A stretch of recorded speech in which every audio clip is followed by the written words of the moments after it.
Apocalypse 13, 3 et 14 indiquent que l'Antéchrist recevra une blessure mortelle vers le milieu de la grande tribulation, mais qu'il sera miraculeusement guéri par Satan.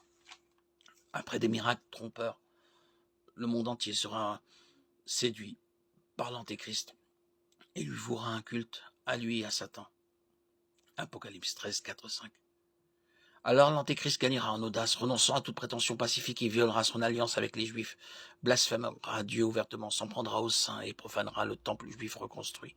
Daniel 9, 27, Apocalypse 13, 4, Matthieu 24, 15.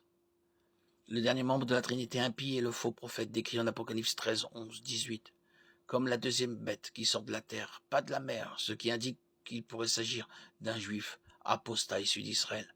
Jean le décrit comme un agneau avec des cornes et la voix d'un dragon. Bien qu'il se doive se présenter comme un personnage doux et bienveillant, ses cornes sont symboles de puissance et ses paroles viennent du diable. Il persuadera les hommes de se détourner de Dieu et promouvra le culte de l'Antéchrist et de Satan. Apocalypse 13, 11, 12. Le faux prophète sera capable de faire de grands signes miraculeux, notamment de faire descendre le feu du ciel. Apocalypse 13, 13. Il érigera une image de l'Antéchrist, lui donnera la vie et exigera que tous les hommes l'adorent. Apocalypse 13, 14, 15. Cette image de la bête recevra du faux prophète le pouvoir de faire tuer tous ceux qui ne l'adoreraient pas.